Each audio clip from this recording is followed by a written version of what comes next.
Olá meus irmãos, graça e paz, seja bem-vindo ao canal Defensores.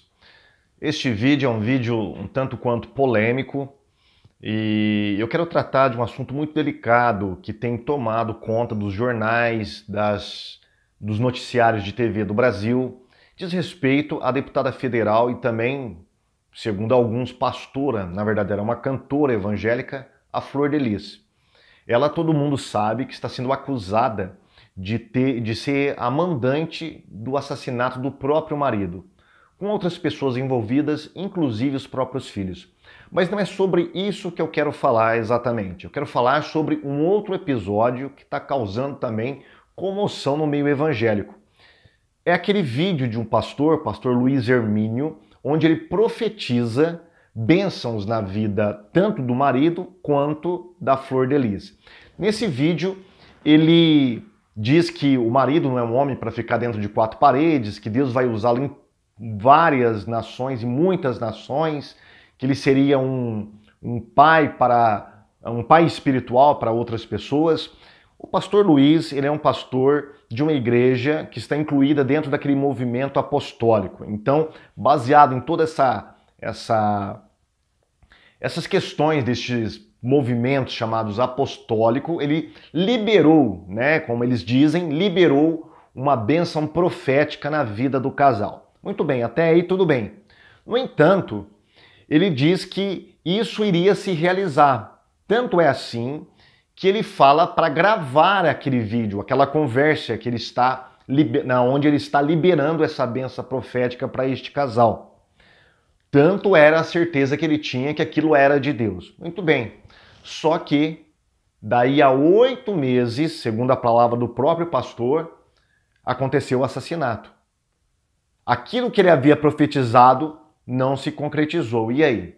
Aí muitas pessoas fizeram vídeos na internet falando que era uma falsa profecia, que o pastor era um charlatão, tinha enganado as pessoas ali, enfim. Eu não quero entrar neste mérito. Eu simplesmente quero analisar uma justificativa que ele deu. Após acontecer o assassinato, o pastor Luiz Hermínio, ele vai até as suas redes sociais e ele deixa uma mensagem de justificativa. Eu estou colocando para você aí esta mensagem. Vamos dar uma lida em algumas partes dela e eu quero comentar uma parte que toca em alguns versículos bíblicos que ele usa para justificar as suas bênçãos, as suas palavras proféticas. Ele diz aí, olha, a paz, queridos. Liberar uma palavra profética individual na tentativa de abençoar uma pessoa é condicional. É diferente de profecia bíblica, que é incondicional. Se obedeço às diretrizes da palavra profética liberada, certamente desfruto. Senão, certamente pereço no caminho. Se me arrependo e volto, então volto ao propósito da palavra que recebi para me abençoar, exortar ou consolar. A profetisa Hulda, em 2 Reis, capítulo 22, versículo 20, profetiza que Josias terminaria seus dias em paz.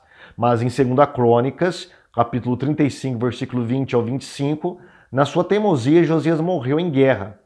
Hulda não mentiu para o rei, mas havia um condicionamento para o cumprimento desta palavra.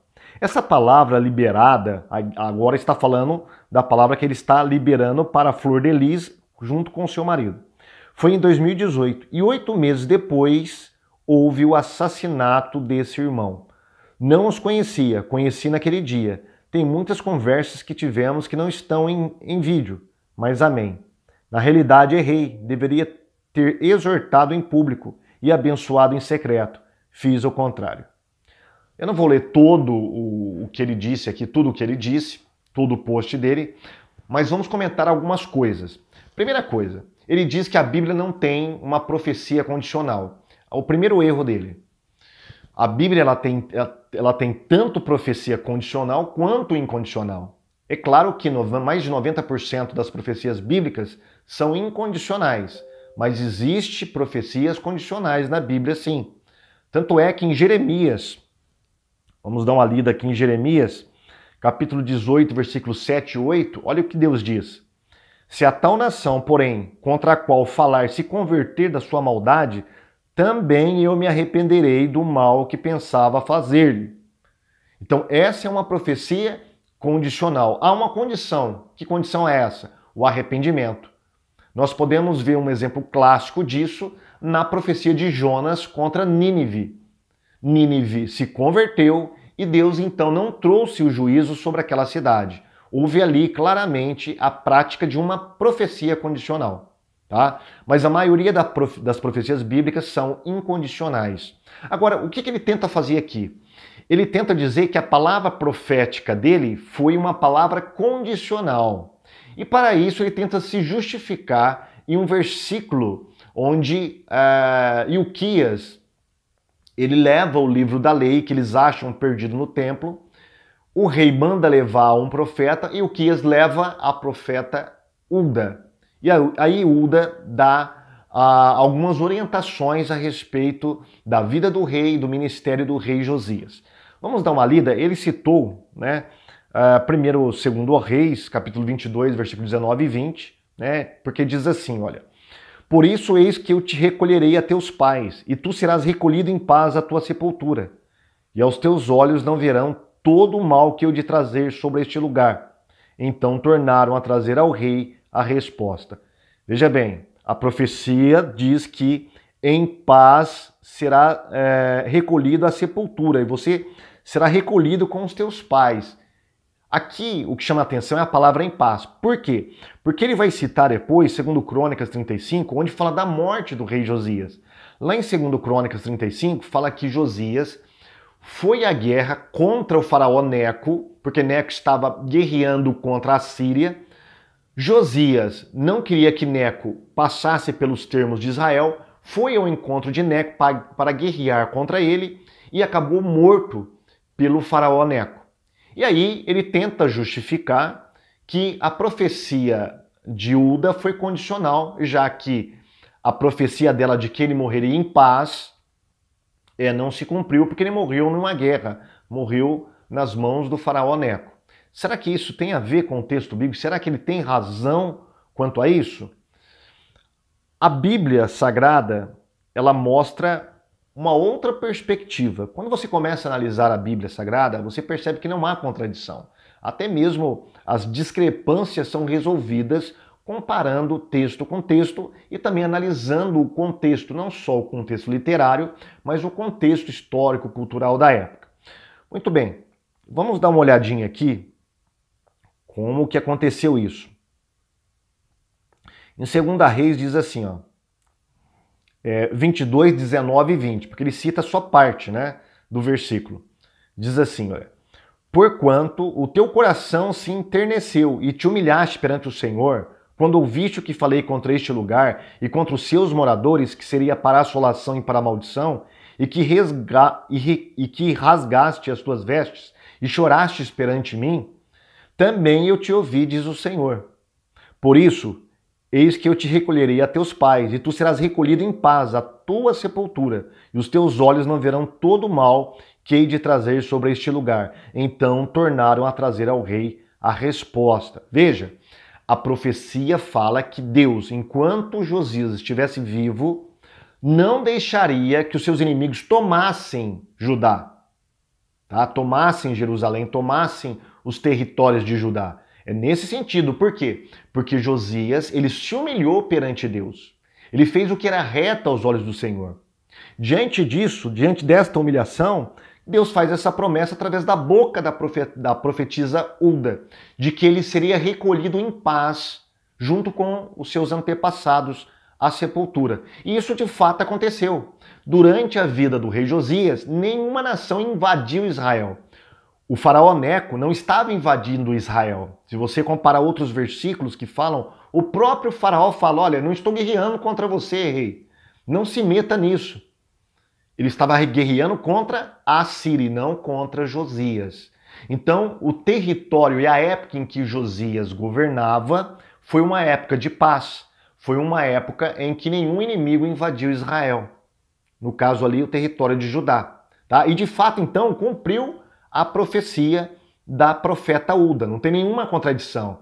Eu andei lendo alguns comentários bíblicos, né? Por exemplo, Champlin acredita que a profecia falhou. né? Como que alguém do gabarito de Champlin pode falar que a profecia falhou? Quer dizer, se a profecia falhou e a Hilda fala que foi um assim diz o Senhor, então quer dizer que o próprio Deus falhou. Não é? E aqui nós não temos nenhuma profecia condicional, como alega o senhor Luiz Hermínio, o pastor que profetizou na vida deste casal aí, da Flor de Lis, mas do seu marido. Tá? Seguindo adiante, pessoal, nós temos aqui 2 Reis, capítulo 24, versículo 2 e 3, vai confirmar como que essa palavra se cumpriu literalmente, a palavra de Hulda, né, de outros profetas, também se cumpriu literalmente naquele contexto. Olha o que diz aqui, olha. Depois que Josias morreu, seu filho tomou o seu lugar, e olha o que Deus fala. E o Senhor enviou contra ele as tropas dos caldeus, as tropas dos sírios, as tropas dos moabitas, as tropas dos filhos de Amon, e as enviou contra Judá, para o destruir, conforme a palavra do Senhor que falara pelo ministério de seus servos, os profetas, e na verdade, conforme o mandado do Senhor. Assim sucedeu a Judá, para o afastar da sua presença por causa dos pecados de Manassés, conforme tudo quanto fizera. Veja, enquanto Josias estava vivo, a profecia se cumpriu, houve paz, e ele de fato, apesar da morte em guerra, ele foi recolhido em paz, a nação estava em paz. Depois que os seus filhos tomaram o poder, após a morte do pai, eles fizeram o que era mal perante os olhos do Senhor. Por isso, o capítulo 24, versículo 2 e 3, fala que Deus mandou um monte de inimigos invadir a terra de Judá, tá bom? Então veja bem, aqui não há contradição nenhuma, a profecia não falhou, a profecia se cumpriu literalmente, não houve profecia condicional. Então o senhor Hermínio, quanto o comentarista Champlin, ambos estão errados, tá? Muitas seitas, quando as profecias que os seus falsos profetas não se cumprem, quando essas profecias não se cumprem, eles tentam se justificar na Bíblia falando que é uma profecia condicional. Um exemplo é a Ellen Goldwhite, profetisa dos adventistas do sétimo dia. Muitas profecias dela falharam, tá? Quando essas profecias falharam, seus adeptos vão socorrer a cara do seu profeta, né? Através desses argumentos falando que era uma profecia condicional. E apelam para a profecia de Jonas, para o texto de Jeremias que eu li aqui, né? Mas isso não ajuda os falsos profetas, tá bom? Por quê? Por exemplo, a Ellen Goldwhite, ela não fez uma profecia condicional. Por exemplo, ela disse que haveria guerra, né? A guerra se espalharia através de todos os Estados Unidos, a Inglaterra entraria nessa guerra e essa guerra se espalharia para todas as nações, o que não aconteceu, tá? Não foi uma profecia condicional. Nem essa profecia do senhor Luiz Hermínio. Mas tem mais coisa aqui, pessoal, que eu gostaria de comparar, tá? Ele fez essa liberação profética, tá? Numa época, nos meses em que essa Flor de Lis, essa senhora, segundo a polícia, ela já estava tramando a morte do marido. Acompanhe comigo. Eu recolhi alguns dados aqui. Primeiro, segundo a polícia que está investigando, né, diz que a primeira tentativa de envenenamento, segundo a polícia, ela fez 6 tentativas de envenenamento. A primeira tentativa de envenenamento aconteceu em maio de 2018. Guarda aí, maio de 2018, tá? O assassinato foi em junho de 2019. Junho de 2019. Muito bem. Então, um ano antes, ela já estava tramando o assassinato do marido, segundo as evidências que a polícia nos trouxe. A profecia do senhor Luiz Hermínio foi proferida em outubro ou novembro de 2018, porque ele fala que daí a 8 meses o rapaz foi assassinado. Tá? O marido da Flor de Lis houve o assassinato. Então isso dá mais ou menos outubro ou novembro, tá? De 2018. Mas a polícia diz que em maio de 2018 já acontecia as primeiras tentativas de envenenamento do marido. Então ela já estava em pecado. Ela já estava com esse plano de assassinar o seu marido. O vídeo da profecia foi colocado no canal da Flor de Lis em abril de 2019. Se não me engano, acho que 11 de abril de 2019, tá? E ele fala que daí 8 meses depois da profecia que ele liberou, aí sim que houve o assassinato, tá? Então veja bem, o negócio é meio complicado. Por quê? Quando ele proferiu essa bênção profética sobre este casal, sobre a Flor de Lis, ela já estava tramando, segundo a polícia, o assassinato do seu marido. Será que Deus não poderia ter falado, né? Ao invés de abençoar, poderia ter corrigido essa mulher? Se de fato aquilo lá fosse uma profecia de Deus? Então tem muitas coisas estranhas acontecendo, pessoal. Esse movimento profético é um movimento que tem trazido várias sequelas para a igreja, vários problemas para a igreja. Infelizmente, esse pessoal tem dado vazão aí a muitas fantasias que não tem nada a ver com dons espirituais. Tá? Os dons espirituais são herdeiros. Tá? Nós devemos seguir os dons de acordo com as diretrizes da palavra de Deus, não de acordo com as nossas fantasias e emoções, como acontece muitas vezes nesses movimentos. O movimento da fé, esse tal movimento apostólico que tem surgido, e tem acontecido esse monte de profetadas aí, né? Então nós devemos tomar cuidado, principalmente o povo pentecostal, que é suscetível a esse tipo de manipulação. O próprio vídeo, se você ver, ele está aqui na descrição para você olhar o vídeo, tá? Assistir e conferir o que eu estou falando, tá? Ele é lotado de emoções. Tá? Você pode ver os trejeitos do pastor, o jeito que ele fala, tá? Você percebe que não tem nada de Deus ali. Não estou falando que o pastor ali é um falso pastor que está enganando deliberadamente todas as pessoas da igreja dele, não é isso. Mas nesta ocasião não foi de Deus essa profecia, essa palavra profética liberada, não foi de Deus, tá? E ele mentiu, infelizmente, ele mentiu por quê? Porque ele tinha certeza que aquilo era de Deus. Aquilo era de Deus, não era condicional, como ele veio depois colocar numa rede social dele ali.